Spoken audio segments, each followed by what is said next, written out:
This is an 8-iron, and it's a dead shank. Wow. Way right. Oh, Takes a hop shank. off the pad. You got to be kidding me.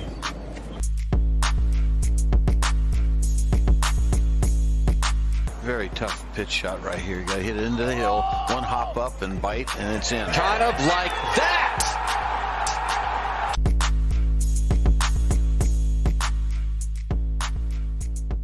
Well, I would like to welcome Champions Tour player Tom Gillis to the Sub 70 podcast. Pro, looking forward to this. This should definitely be an entertaining episode to do, to say the least. So thanks for your time today.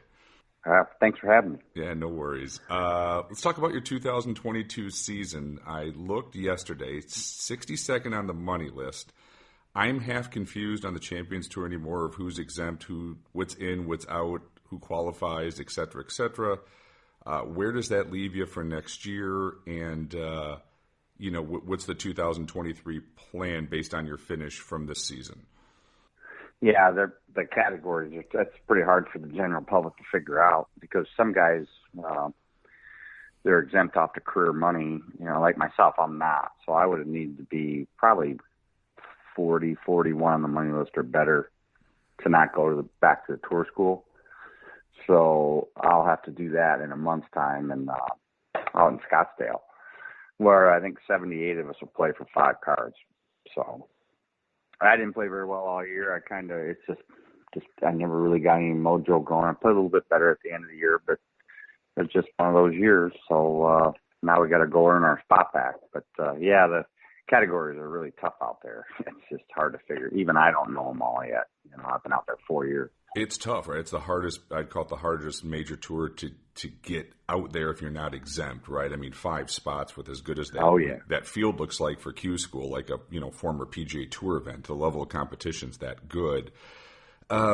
Is the Q School way they're doing this the right? I mean, would you rather just see guys Monday in? It seems like, and I know it's designed this way, but sometimes the best play isn't out there. How would you say they should make it? We'll get into a little deeper. How should they even make it better just from a Q School setup, in your opinion?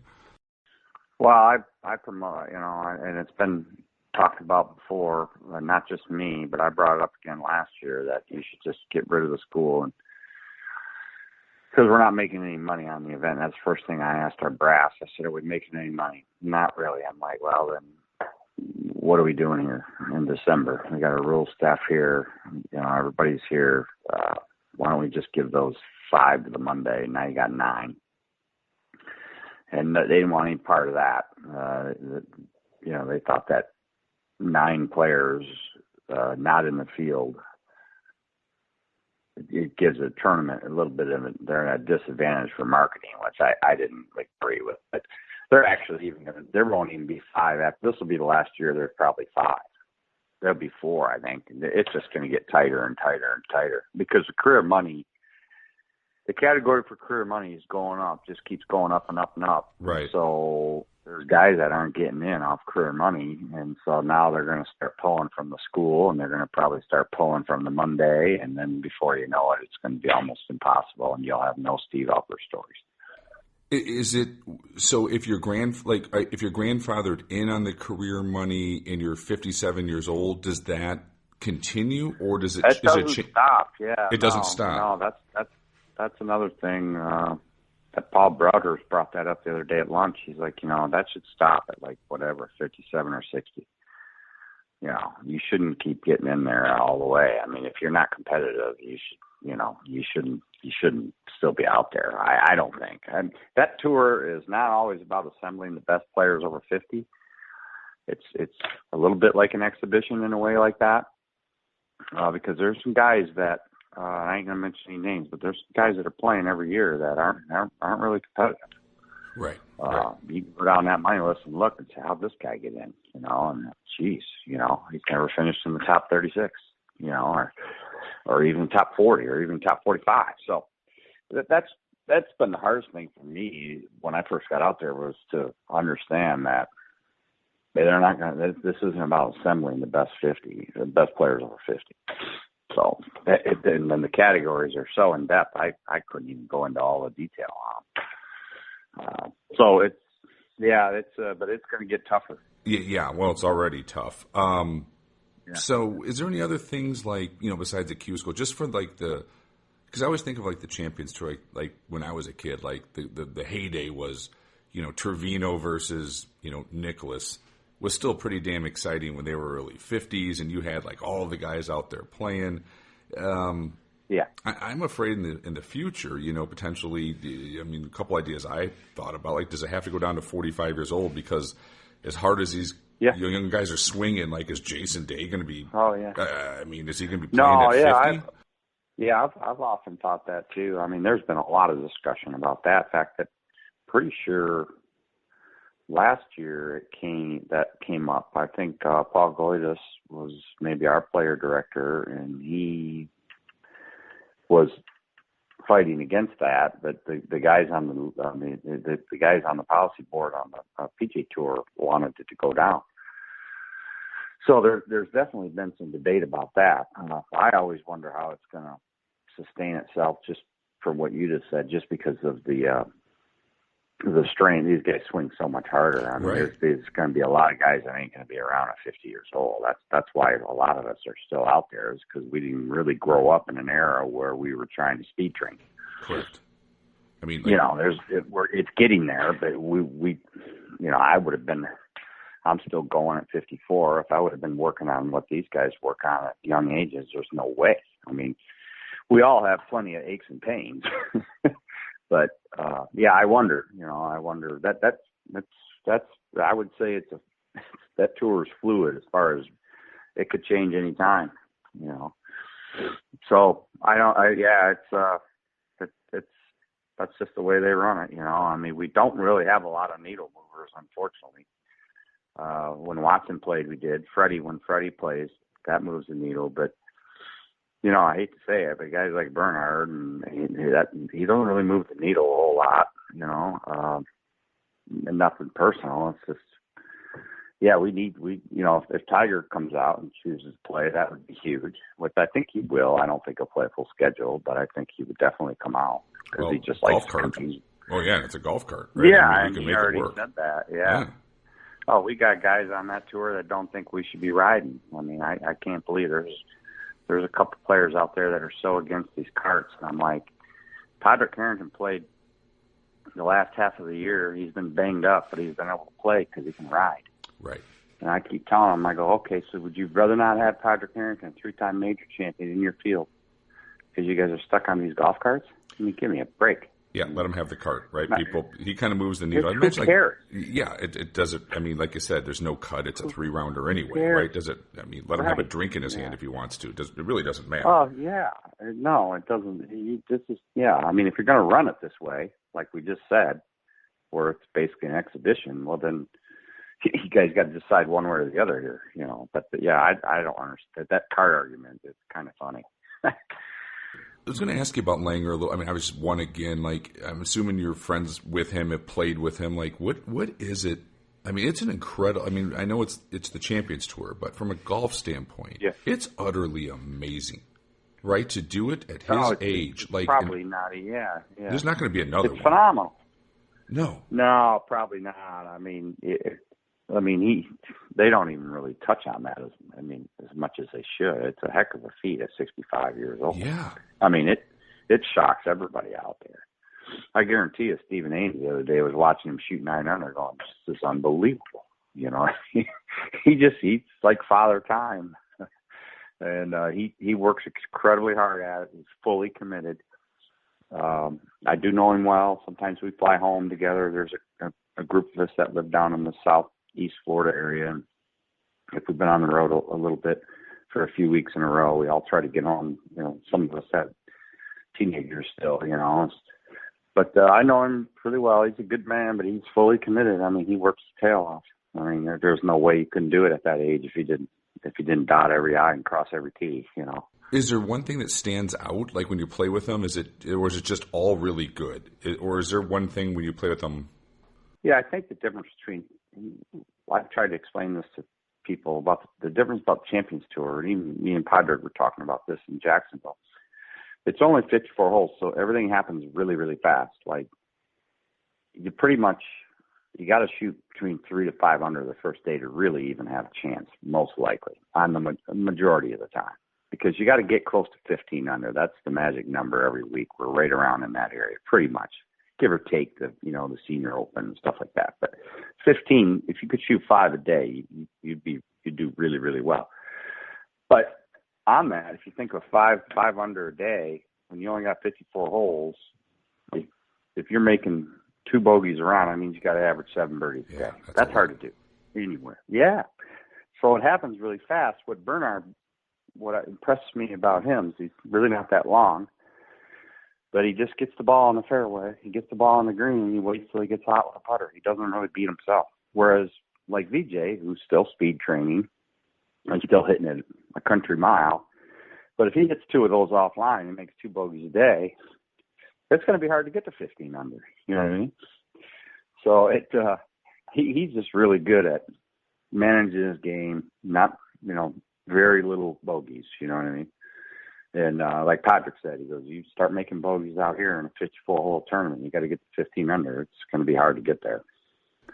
So there is a different mindset than like when you were playing in a PGA Tour event. You could get away with a 1 under, 2 under on a Thursday. You're like, okay, I still got another. Like you don't have to. You didn't put the pedal down quite as hard. You kind of let it come to you a little bit more. Is that a fair statement? A regular tour event? Yeah. Oh no, that's completely true. It's a longer marathon. So you have more time to recover from even mistakes. It seems like the mistakes and the bogeys on the Champions Tour, when you make them, they last. They leave a bruise because you just don't have that much time to make it up. And to win, to have a chance at winning, you really have, especially in the last 2-3 years, these guys, the tour's gotten way more competitive than it did when I first came out 4 years ago. I'm like, this is going to be so easy. Well, then more guys started coming, Furyk and Goose and KJ Choi, and they just keep coming. And you're like, hey, there's only 78 guys playing every week.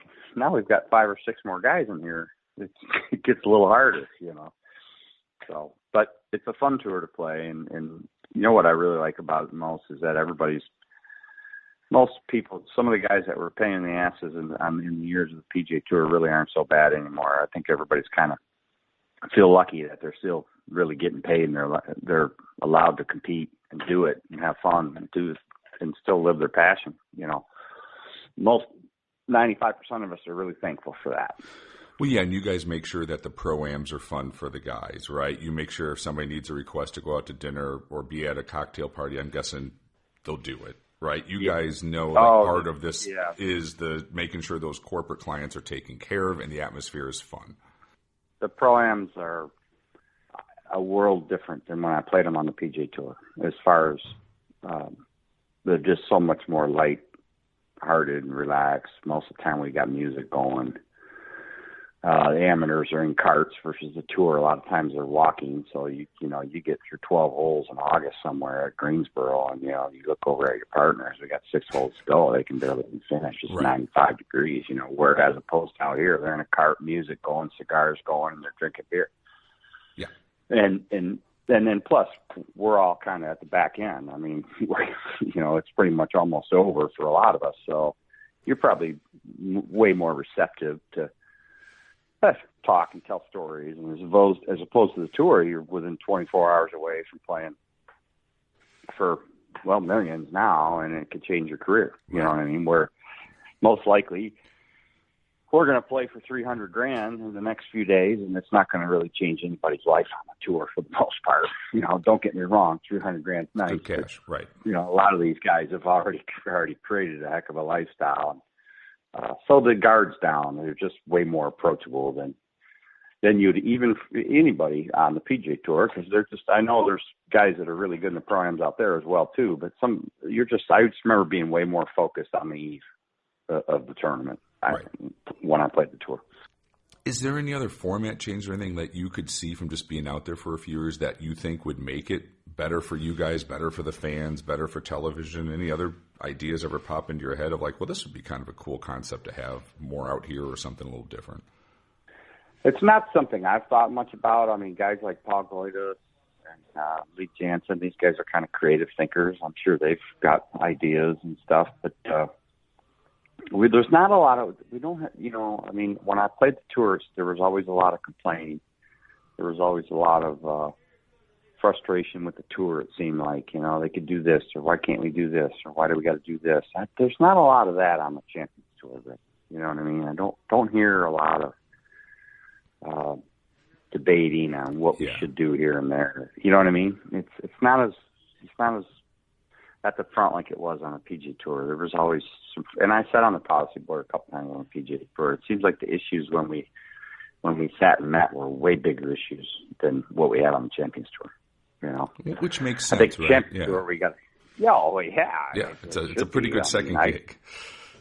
The first year I sat on the policy board, the first meeting, I was sitting right next to Charlie Hoffman, and we sat down and we had a whole booklet of stuff.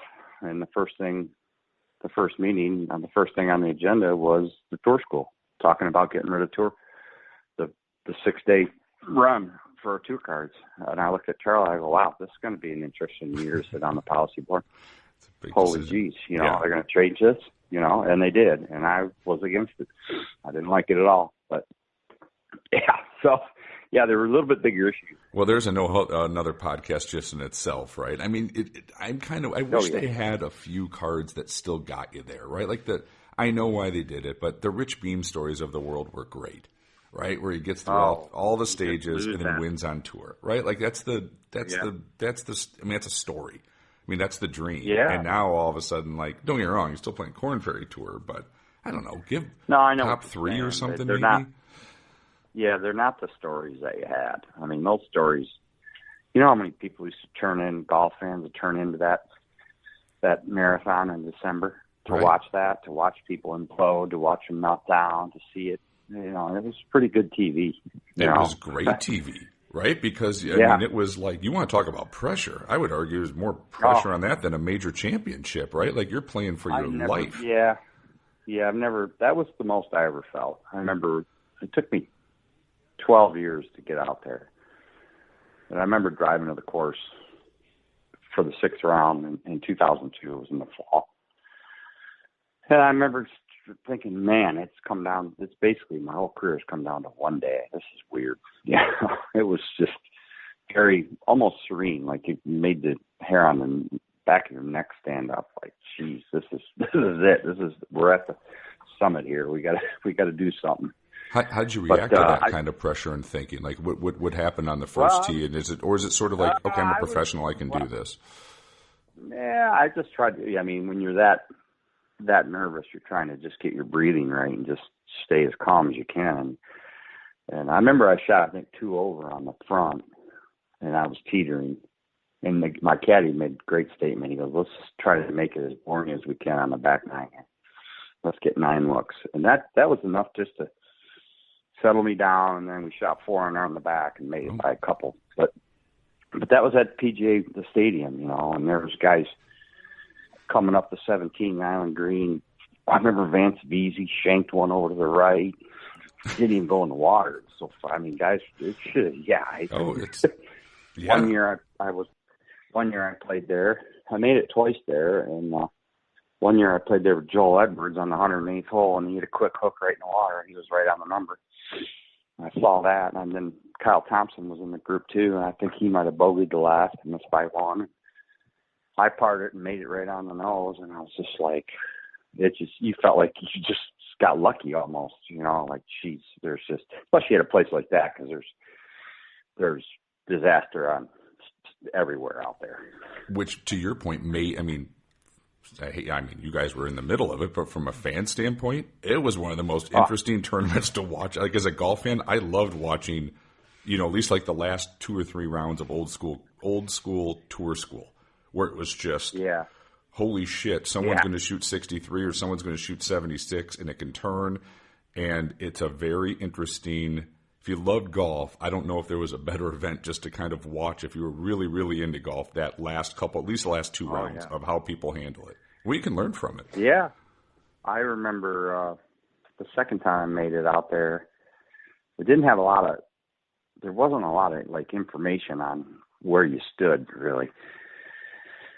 And I remember playing the last hole again, and the pin was back left. I think I had 178 yards, and I'm like, man, I thought I knew the birdie. I'm like, I got to go right at it, and it looks like it's sitting in the water. And I'm like, well, I'm not hitting the middle of the green. So I hit the 6-iron right at it, just beautiful, and it just flew to green a little bit and went over just a little bit rough.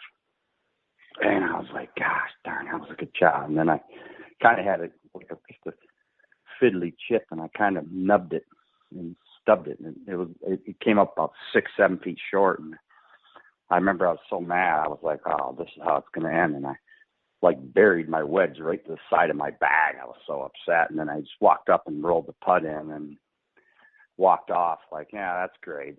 Whipped cream on shit there, going to miss by one. And I get to be that guy. And it made it.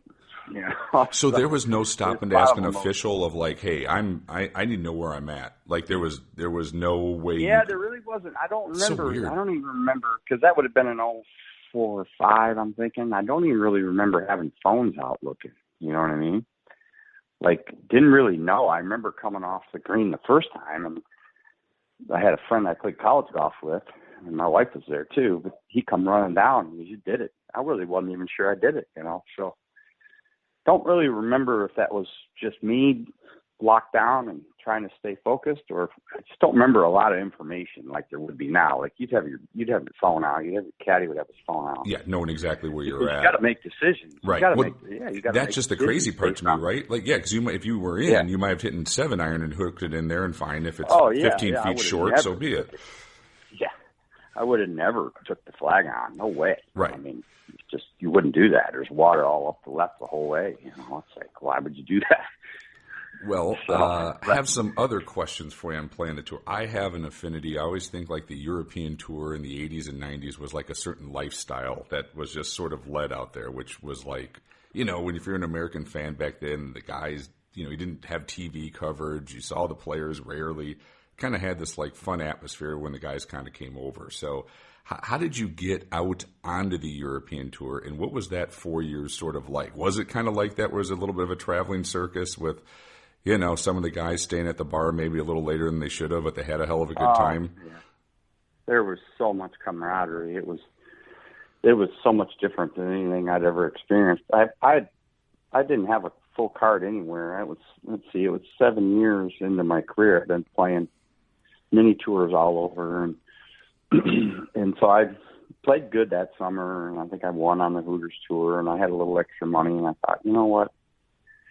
Let's increase our odds of getting a card. Let's go to both tour schools, go to the US one and see, because I was getting tired of playing those mini tours. And I was 7 years into it. It's like, okay, how long are we going to do this, So I went over there, and back then you could go to the first stage, and if you missed, you could go again. You could try the first stage again. Really? How far were they apart? That's so weird. A couple of weeks, if I remember right. But I remember I went over and I missed the first one. It was right during when Princess Di was killed in the car accident. And, we had a moment's silence, and of course, I remember that. But I missed there, and then 3 weeks later, I came back to Spain, and I made it in Spain. So then I went back home, and I came back over again to the finals in Spain. And yeah, we stayed. It was me and a guy named Rob Moss and a guy named Steve Mulcahy, a couple guys from Ohio, and we didn't have any running water in this condo. We didn't have any. We were there. I don't know. Steve left. Rob played the whole way. We didn't have any running water. It was weird. So there was no shower. It was cold and rainy over there all week. I think I parred my last three. Or I got up and down out of a bunker to get one of the last cards, and then I ended up staying over there for 5 years. It was, let me shut that off. Yeah, it was, but the great thing about that tour is what you were alluding to earlier is like pretty much there was 3 travel agents and you chose which one you wanted to go with. And they took care of the players on the tour. So like I was with a company called Pro Travel, and a lady that owned her named Kathy Longhurst. Well, so she would have one hotel, and all her clients would pretty much stay there. So you would just, in the evenings, you'd just meet down in the bar, usually around 6 o'clock, and sit there, have a couple beers, and decide where you wanted to go to eat. These guys might have been going to Italian. These other guys might have been going to like a Tex-Mex, and then you just went with whoever. It was so chill, you know what I mean? And then the weekends, like if we couldn't get back home, if you missed the cut, we were usually, everybody would stay out a little later than they should. Obviously, it was almost like a fraternity in a way. It took me a while to be accepted. My last 2 years, I was the only American, and that was great because I didn't have to like hold anybody's hand to show them around. And I'd already made my friends at that point. I was friends with Roger Chapman and Gordon Brand and Mark Rowe and Jamie Spence and Mark Ferry. So we had our group, and but I went with those guys because they were all veterans and they'd been playing the tour for 20 plus years. So no matter where we went to eat, we could be in rural Germany or somewhere in Italy, and they could look at the menu and they knew what to order. Yeah, not their first rodeo. So I'm like, I'm going with you guys.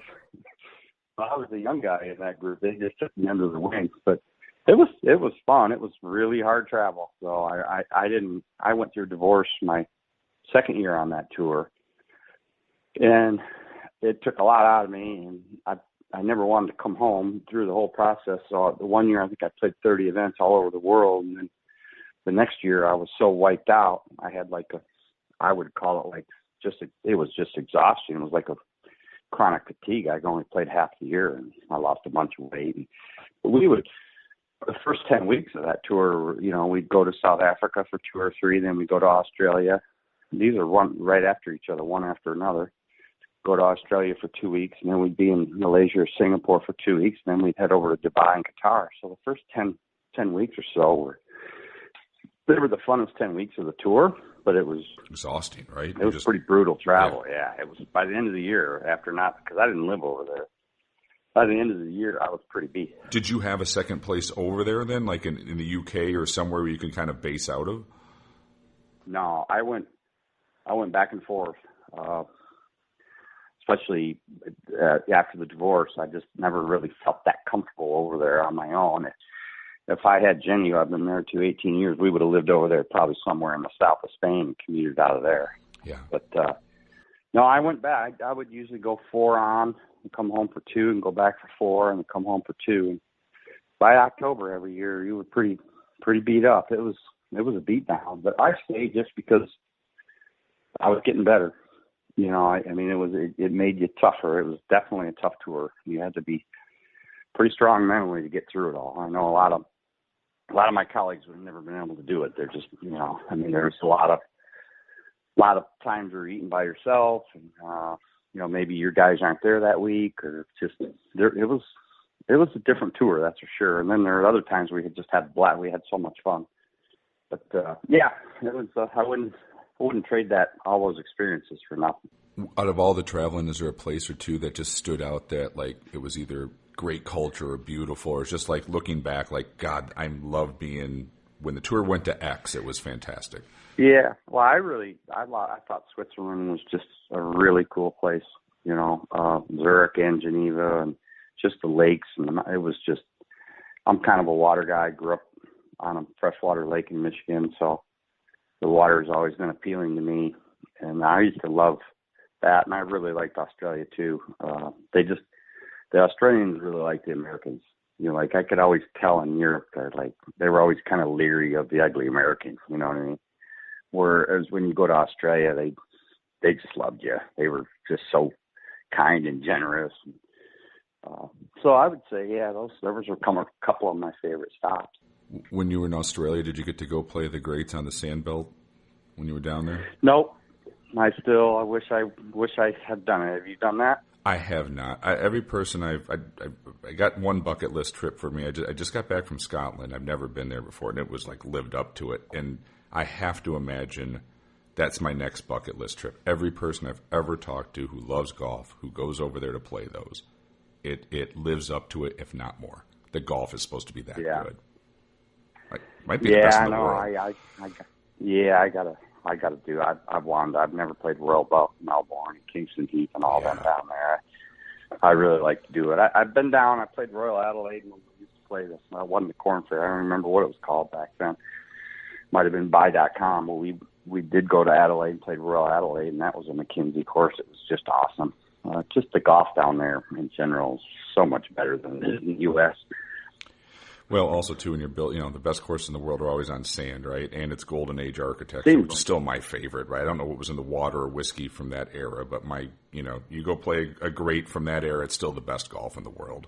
It is. Yeah. It's fun. So and you get that a little bit in Scotland like that, 1,000%. That's a fun experience, Yeah. Those.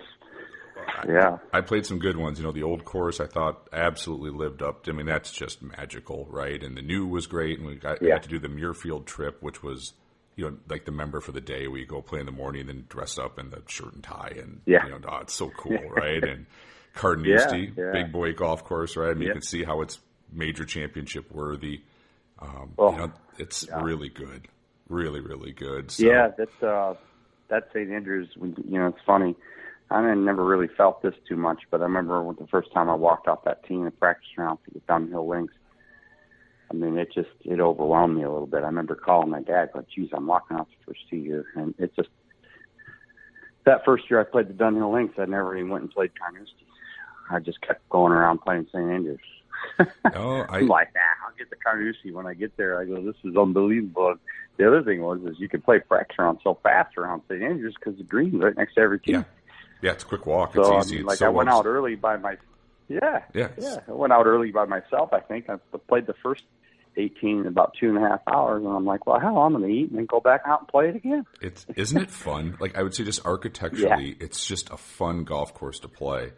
What was in the rotation then for the Dunhill when you played it? It would have been Old Course and Carnoustie's in it now. That would have been, Carnoustie, Kings Barnes would have been there for sure.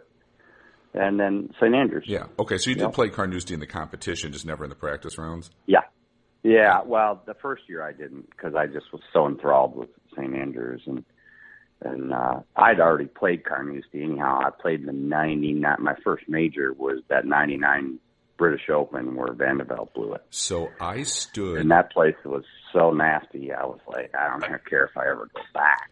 Well, they've taken a bunch of the gorse out, they said. They've made it more playable, right? They just said it was too tight. Yeah, it's totally playable now. It's hard coming in. Like, it's a good test. But so it's funny you talk about that. Like, so I had the caddy show me, like, where did his drive wind up? First off, that was a miracle, how that goddamn ball wound up in that little plot of land. How the hell he didn't hit the 9-iron left and just hit it, treat it like a par 5. I mean, I'm sitting there going... They're going, well, the rough was up more. I go, the rough was up more, and he went for the green? Like, I mean, with a 3-stroke lead, I mean, you played the hole. Like, you literally could have taken that spot, hacked a 9-iron down the left side of the fairway, and had a wedge in. It's mind-boggling. His caddy, Christophe, was a rookie caddy. He was from France. I knew Jean pretty good. That was my second year over there, so I got to know him pretty well. And it was hard to watch. I had to turn it off. I felt sorry. I mean, you feel sorry for him. He's going to screw this up. Yeah. But at that, I guess looking back, if he would have had a little bit more of a veteran caddy, and after he hit that drive across the bridge and he was over on that little plot of land at that point, that was when Christophe probably should have just handed him 9-iron and said, I'll see you later. Well, yeah, I'm not doing anything else. I'll meet you up there. I had to literally ask the caddy, I'm like, it had to be farther. I mean, the layup would have been this easy? And he goes, yeah. I go, you're kidding. It's 40 yards wide over there, right? I mean, you could have literally, a 15 handicap could have got it in from 3 from there. He could have hit two pitching wedges right on the green and been done with it, Once he cheated fate off that drive, like, that was when he should have pulled back. And that's probably where Christophe, if he wasn't a young guy who was first year caddying out on tour, if that was any of those guys like Billy Foster, no way Billy Foster lets him hit that 5-wood or whatever 2-iron to that green. Zero chance, right? I mean, you're up by 3. The thing that most people don't realize is, and if you haven't been there, is that just left of the green, it's closely mown and it all pushes right towards out of bounds. So, like when he grabbed that 2-iron, I'm like, where is he going to go with this? I mean, there's nowhere to go. So. That was crazy in itself. But I also remember that tournament, the first round I was playing with Richard Green from Australia, and I can't remember who our third guy was. And we got to the 18th hole. It was almost dark. They're cleaning the bleachers out. There's nobody there. We teed off at 4:30, you know. And Richard had about 8 feet for birdie. And I said, Greeny, I said, you got to knock this one. It's big. And he was like 9 over or whatever. I was about 15. I was way up there. He goes, what do you mean? I go, I've never played a round with 3 pros and never saw a birdie. I said, you need to make this, buddy. And he holed it, and I'm high-fiving him in the dark. We just were laughing. Like, it was just it was a brutal test. I was pretty sour on it, you know. And then I went back and played it in the Dunhill links. I enjoyed it way more, you know. Because I'm glad I did, too, because I would have had a sour taste my whole life about it. Yeah, it's interesting how they even, you know, like how golf course architecture's changed a little bit from talking to the caddies. They're like, no, it's been opened up more. It was so tight, and you know, imagine as tight as that was with the gorse and stuff for amateur golfers playing it. They said it was a shit show. So they had, you know, the heather grass is up, but that's fine. It gives you options of how good's the lie. Do you want to play out of it or just chip it up the fairway? Yeah. Right? But when the gorse is awful. I mean, it's what I remember about some of it was that it was just so tight that if you drove it in the rough, even just to get it back in the fairway, it was so thick.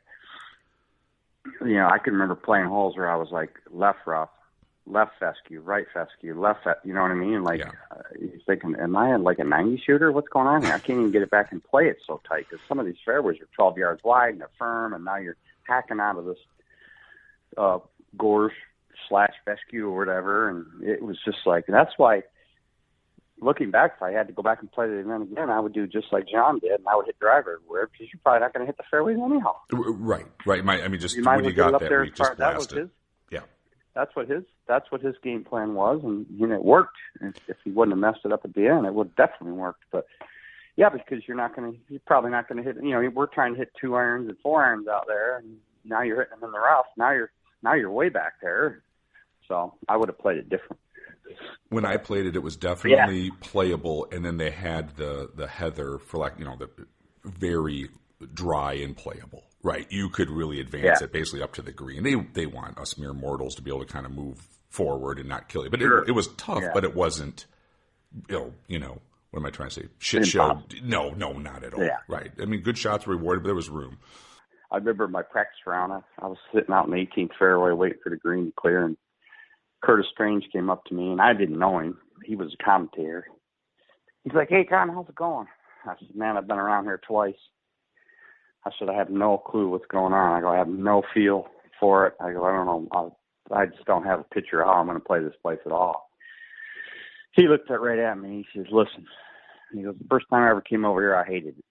I hated the golf and all that. He says, second of all, he goes, it's the worst setup in major championship history. So don't let it upset you. He goes, this is a shit show. It's going to be a bloodbath all week. He goes, just try to have as much fun as you can.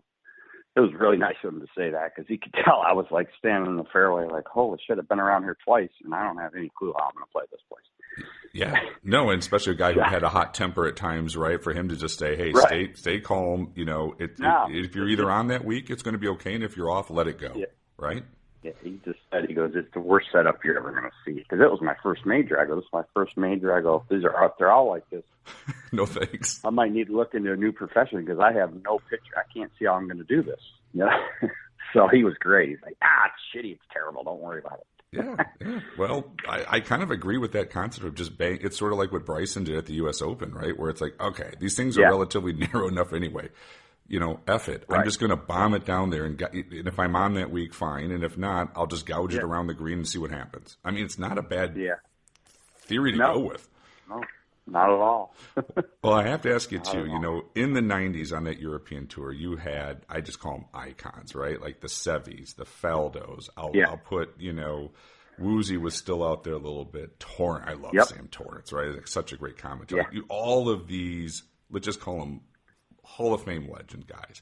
Did you ever get to know any of those guys? And was there, you know, one or two that, you know, you got to be friendly with, and kind of looking back, like, how cool is that you got to spend time with that legend of golf per se? Well, out of those guys, the most time I spent with anybody would have been Seve. My second tournament I played over there, I was paired with him in the third round in Portugal. And I couldn't sleep all night because I'd heard he doesn't like Americans. And I'm like, man, being a kid from Detroit, I'm like, if he starts treating me funny, I'm not going to put up. I just wouldn't put up with it. It's just who I am. You know, I don't care who he is. So I was all psyched out and couldn't sleep. And before I know it, we're going down the 10th hole, and he's got his arm around me, telling me he wish he could drive the ball like me. Wow. And I'm thinking, well, this went a lot different than I thought it was going to go. You know, because I was so psyched out. I finally, as I'm walking to the tee, I go, all right, I'm just going to shake his hand and introduce myself. And then I'm going to tell him, good shot. That's it. I'm not going to engage in anything. I'm going to just do my thing.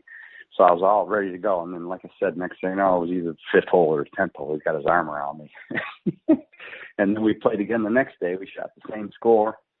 And we became friendly. And I asked him if I could spend some time with him, like maybe in a practice round. And then the next week he said, I'll see you at 9 o'clock. And then I played a couple practice rounds with him for a few weeks. And then he was just fantastic to watch around the green. I had some questions at the time. I was starting to flirt. I grew up using a 55-degree wedge everywhere around the greens. And I was really, really good at it. And then somewhere along the line, I started flirting with using more clubs around the green.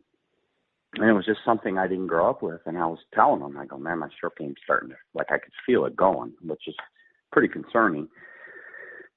And I told him what I was doing. He says, how'd you grow up? And I told him, I said, well, I used a 55-degree wedge everywhere. And he said, well, that's what you should use. He says, because when you walk up to each shot, he goes, your mind immediately can see the spot where you got to land it, because that's all you've done your whole life. Yeah. He goes, now you're making club selections around the green, and it's something you never did. He said, me, I use everything, but that's how I grew up. He said, but Lanny Watkins beat me in the Ryder Cup when you're at PJ National with a 60-degree wedge off the fringes, chipping them in. He goes, there's no right or wrong way, whatever you do well. It was great advice. My short game came back immediately. I got rid of all that other, let's try 8-iron here, 9-iron, or you know what I mean? Yeah, you just hit the little 55 and make it happen and create the shots with 55, yeah, and my short game came back, and I've never looked back. But those days with him on the course, just watching, I didn't ask him a lot of questions. I just kind of watched him. I'm kind of a visual learner anyways. But we had a good time. I really enjoyed him, and for everything I heard about how bad a guy he was, he treated me great. Was his short game and technique, was it that good? Like when you watched it, was it that is as good as you've ever seen of just natural ability to create a shot and hit the ball to the hole? It was just art, really. I mean, like I said, I didn't even want to ask him a lot just because I didn't even know how much he could explain of it.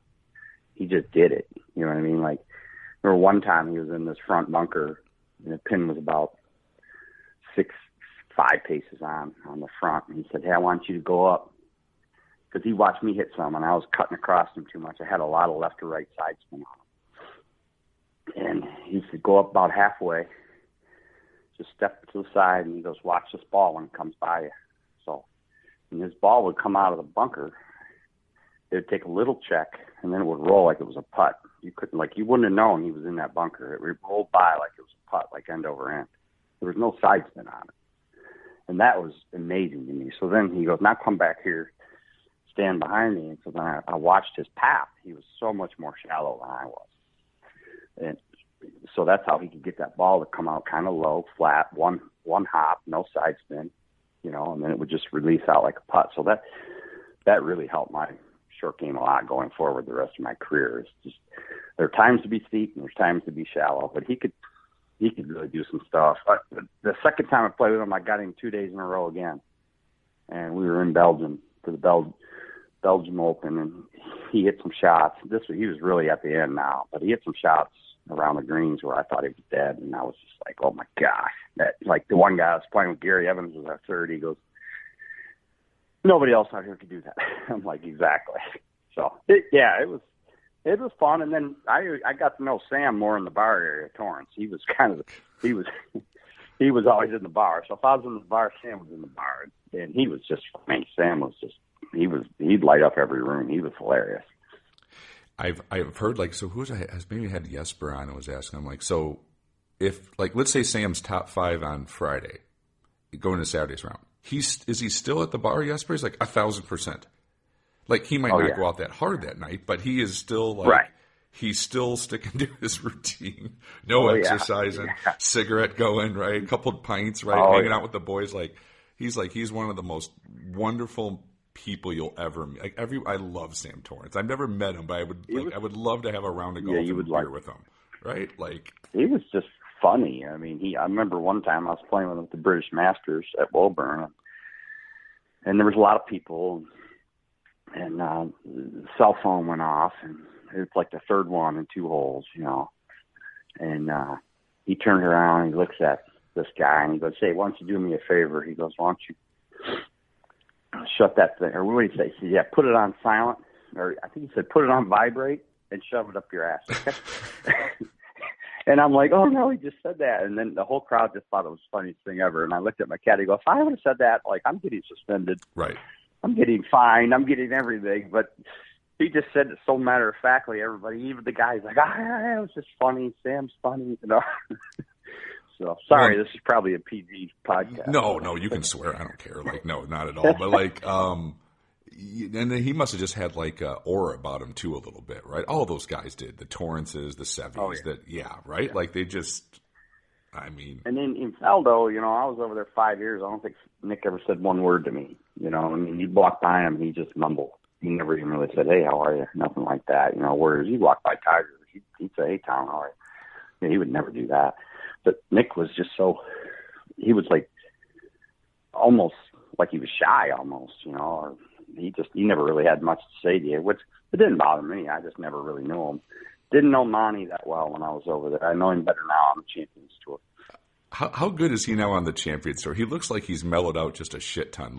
I love Monty now. Right? It looks like he would just be it looks like he still can get slightly annoyed, but it ain't the level that it used to be. But then off the golf course, he looks like he would also be a blast just to go have a drink with, or sit in the car with him as he's traveling all over the world or United States as he's driving everywhere. He always has these goofy pictures of him in a cowboy hat in Texas. It looks like he has a blast now. Doesn't take it so damn serious at this point, right? He kind of pokes fun of himself a little bit, and it's like Monty Light. No, he's great off the golf course. He's so engaging. He's got a great sense of humor.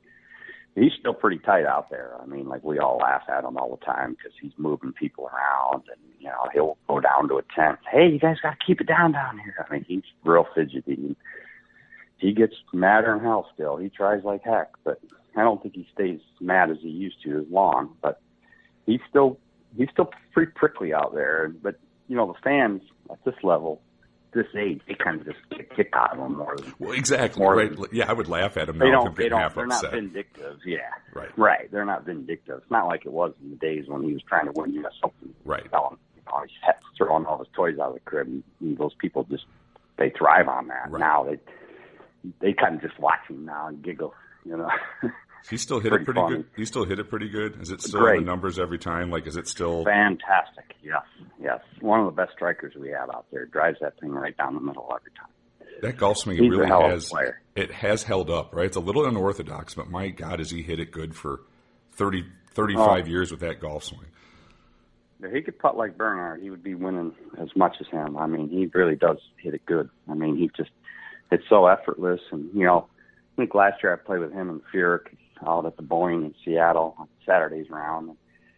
Me and Jim are hitting hybrids into these tight areas, laying up off the tee, and he's grabbing that driver every hole, and he just swings it a little bit slower, and he's hitting that driver and feeding it down into these areas. And I'm just like, gosh, he drives that thing good. He didn't even think about it. We're over here grabbing the hybrid. He's got the head cover off. He hits driver everywhere. Just fits it in there. Yeah, it's that little baby cut, right? And there's just confidence in what he's doing. That swing has not changed much in forever, right? It still pretty much looks the same. Yeah, there's a guy on the Champions Tour has done him well. I think the American public really likes Monty now. Like I said, if he gets a little upset, they all go, that's kind of funny. Monty's supposed to get upset. It almost comes with the horse and pony show anymore, right?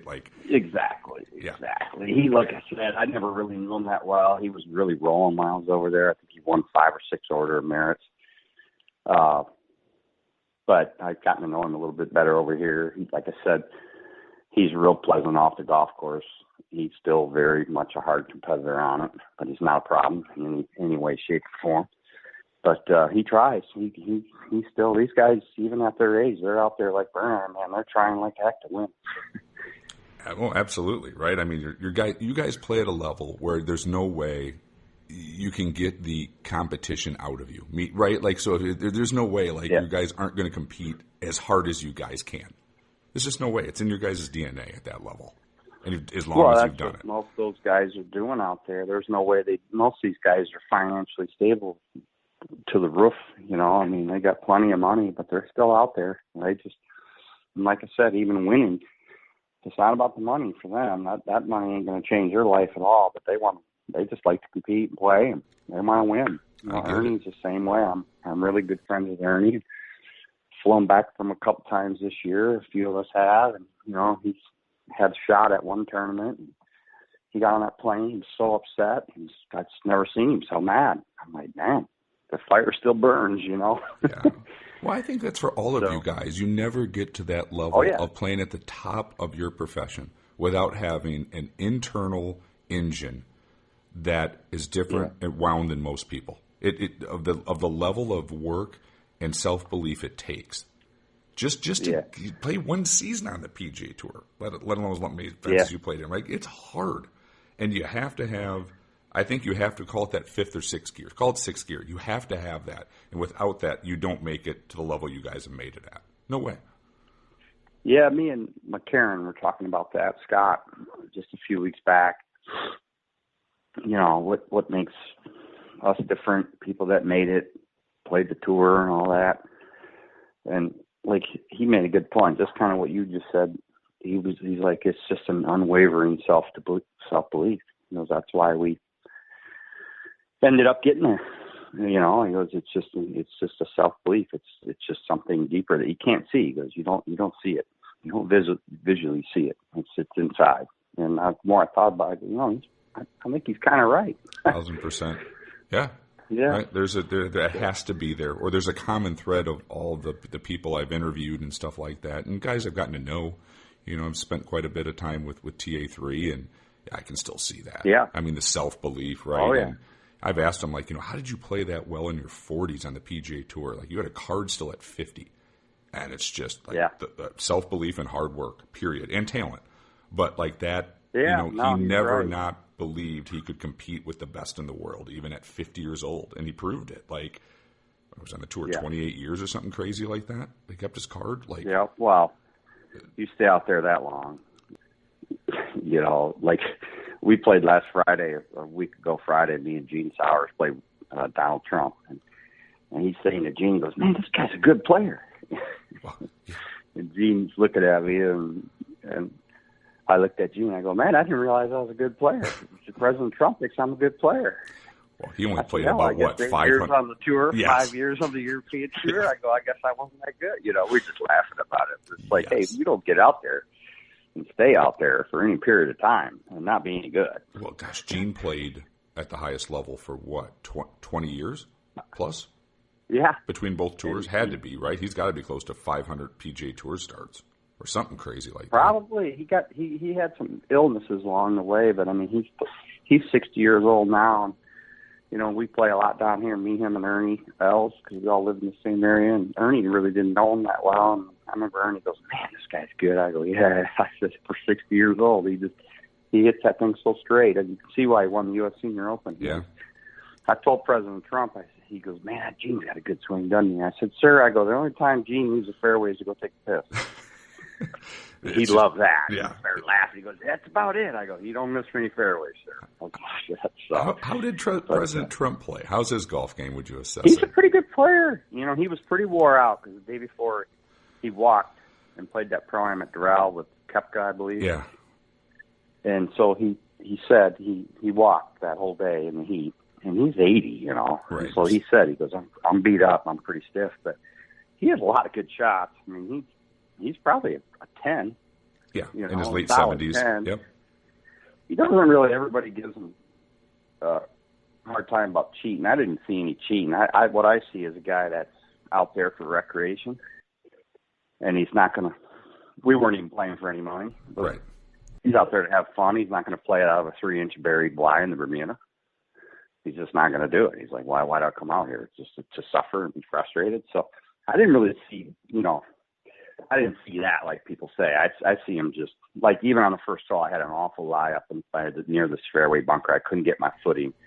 He's like, hey, you ain't getting hurt out here with me, so move your ball. Right. And I'm like, all right, So I moved it and knocked it on the green, but there's no way I would have got it on the green. I probably wouldn't have hit it either if I was with my son or whatever. I'm like, I ain't hitting this. So that's what I saw. But is he fun to play with?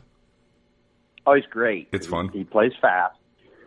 He plays fast. He's very engaging. Like, he was very interested in where I was from, how I got here. Like, some people ask you a question, they really don't care to hear the answer. They're just saying it to say it. You know what I mean? Yeah. But he asks you a question, he look you right in the eye, and he won't interrupt you until you're done. Which I was amazed by that, because I thought I didn't think there'd be any one-on-one conversation much. And he was truly interested in how I got here, where I was from, and how I started the game. Yeah, he was a gentleman to everybody he ran across.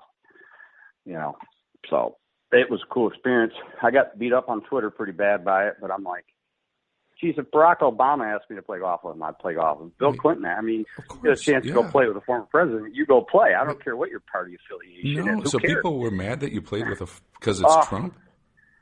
That makes no sense. One guy, he was from my home club in Michigan. He goes, I used to pull for you being a member at Indywood, but, I guess I'm not going to do that anymore. He was the only guy I responded to. I said, I don't give a shit if you pull for me or not. Well, it's a former president. Like you said, if a former president. Yes, right. Like if any former president, if you had an opportunity to play with President Obama, like how great would that experience be, right? It's a former president. You're stupid if you don't go. Yes. Yeah, that's like the smallest fraternity in the world. Like right. How would you not take the time to do that? 1,000%. Yeah. What an honor. Yeah. I didn't talk a whole lot of politics to him. I think I asked him one question about the girl running down in Arizona, that Carrie Lake. Yeah. If he liked her. He's like, yeah, I endorsed her. I like her. That was it. We pretty much stayed into sports and stuff. And didn't really go into the politics. I didn't care to talk about that at all. Anyhow, I just kind of wanted to hang with the president for the day. Yeah, how cool! Like you said, yeah. You could any one of them. I was working in a golf component company in the 90s and took a call from President Ford for us to build him a golf club. I was like, this is the coolest experience ever, right? Just as I got the boss and said, sure. I'm not joking. It's President Ford. We built him like a 7-wood and sent out to Palm Springs. But like, you don't care what president it is. Like, I got to talk to a former president of the United States. He was an absolute gentleman and great. And that's one of my coolest experiences I've ever had in my life. To be able to say, well, I had 35 seconds or a minute with a president. Like, how cool is that? Yeah. Yeah. Oh yeah, for sure. Don't care what party it is. It was funny when I sent the tweet. It's not like I just said, hey, I got to play. Had a fun day. I got to play with number 45 today. I think I said he was a gentleman to everybody he came in contact with. It was a fun day. That's all I said. Sure. And I got beat up on there. I didn't care. It doesn't bother me. My wife was getting upset. But I'm like, honey, you can't advise these people. They don't like the guy. It's fine. It doesn't matter. It doesn't change the day I had. So. No, and like you said, you would take any of them. It wouldn't matter. It's still the president. If Clinton would have, if I would have gotten in with him 10 years ago to play with him, I would have played with him. Yes, 1,000%. Yeah. Well, I got one final question for you. I know you've thought about running to be the mayor of Wichita, Kansas, but I don't know if that's going to be a good idea. So you've got one of the best golf stories ever I've heard of, let's just call it shit show in Wichita. So we got to end with this one of why you're not going to be nominated to be the mayor of Wichita anytime soon. It's safe to say from this story, but this one's a classic. Well, the good thing about that Wichita thing is it ended really well because it didn't start out so well, and it's kind of it's a long story, but and I'd never been to Wichita. And I don't even remember what year it was, probably 14 or 15, somewhere in there. But I showed up to play a Korn Ferry event, and immediately I was like caught off guard because the locker room was right connected to the parking lot, or like 2 feet away from, so somebody could step in there and grab something, be back in the car and be gone. and there was no security guard there. That was the first thing I saw. I'm like, man, that's a little dangerous, you know. And then in the end, Manny Villegas, Camilo's brother, got his wood stolen Friday. And I told him, really? You better get I said, you better get a security guard right there because there's no gated community here. I mean, people just drive in, they walk in that locker room, boom, because guys leave their bags in. Right.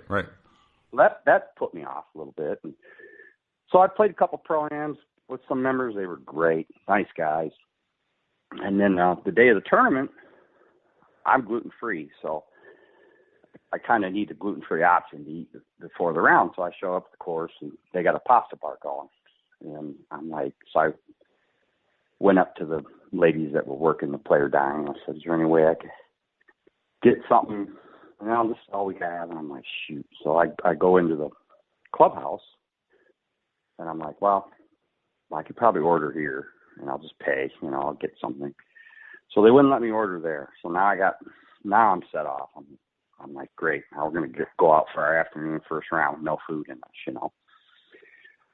So I get down to the chipping green. There's this lady inside the rope. She's chipping, and she's sculling them across the green, you know, and almost taking guys out on the other side. And I'm like, what the heck's going on here? What's this lady doing out here? And so next thing you know, I think it's a club pro comes out. He says, Miss So-and-so, you know you can't be out here. You got the whole other end of the range. You got the whole other golf course, this and that. And so she kind of got nasty with him. And I was like, wow.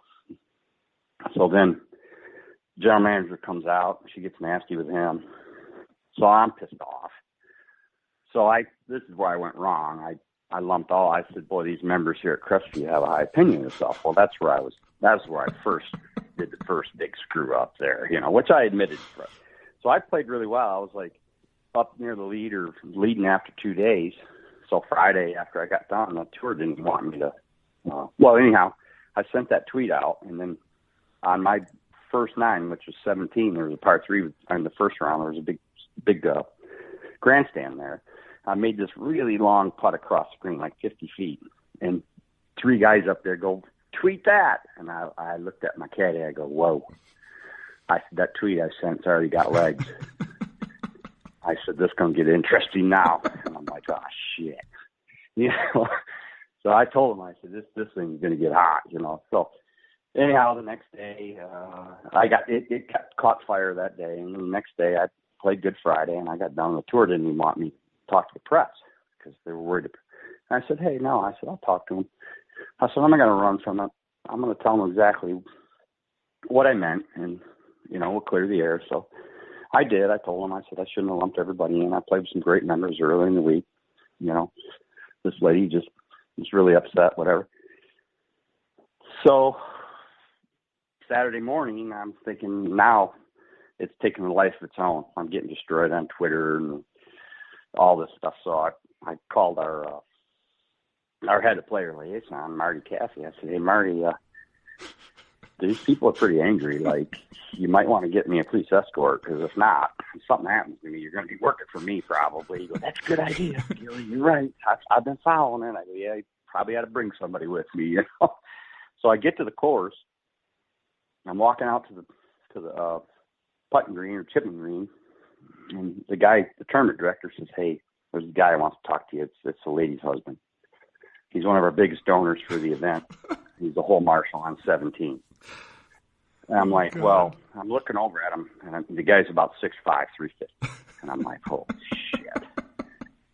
I said to the guy, I go, well, is he mad? I mean, because I really don't want to engage in this right now. And plus, it looks like he could stop me in the ground. He goes, no, he wants to apologize. And I'm like, whatever. I said, all right. So I walk over there.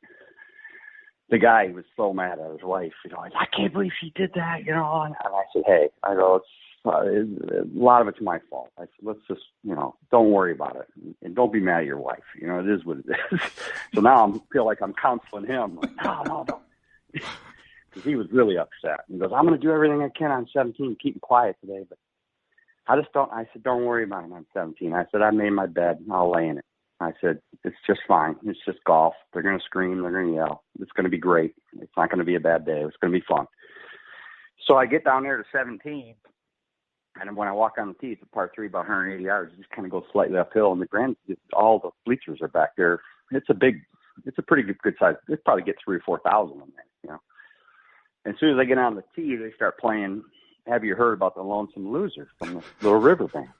Which was just great. You know, I'm just laughing, and we'll wait for the green to clear. So I hit it up there about 20 feet, and I'm playing with a guy named Aaron Watkins. He hits it in there about 15 feet. So you know, as I'm putting, they're screaming. I mean, they're yelling at me. The worst stuff you could ever imagine. You know? So I rolled up there about a foot from the hole, maybe 15 inches, and Aaron goes, "Yeah, you can tap it in." I said, "No." I said, "I'm not feeling too good about tapping in right now. My nerves are frayed." So he putts. Now I got to tap it in.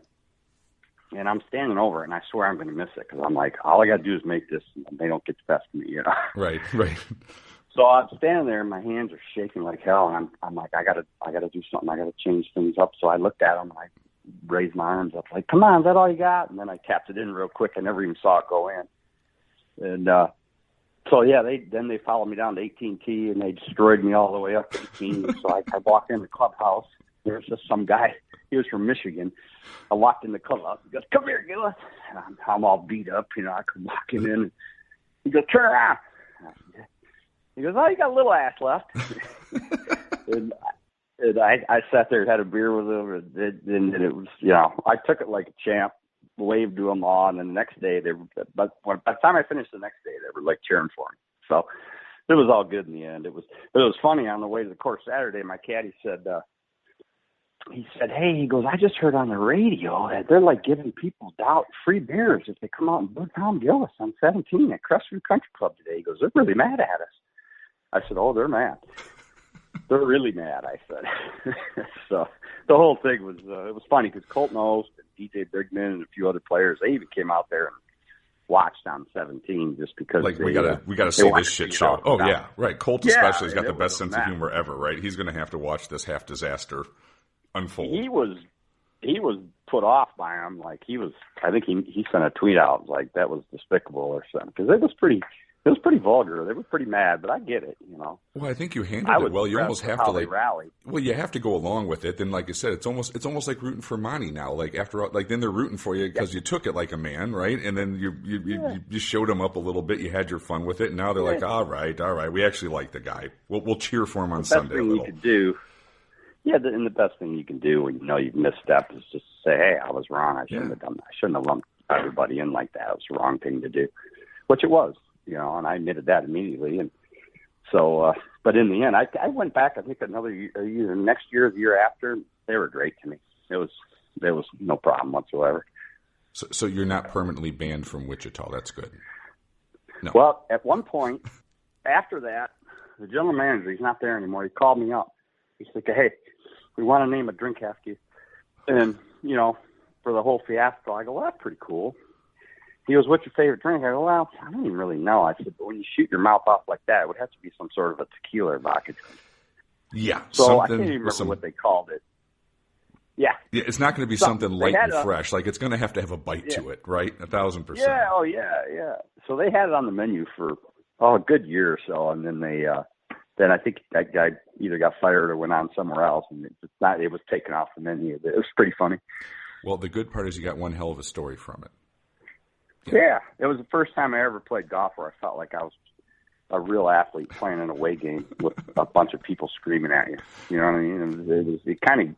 It was pretty invigorating, to be honest. Yeah, I was going to say, well, I mean, it doesn't happen in golf very often, right? Maybe Ryder Cups or something, but you normally not on a Korn Ferry Tour event are they going to, be pissed at them. So there's only been 2 police escorts ever on the Korn Ferry Tour. One was for John Daly in Knoxville, and one was for me in Wichita. So I always give John a hard time when I see him about that. I go, only 2 players ever get a police escort on the Korn Ferry Tour. Well, you got to be famous for something.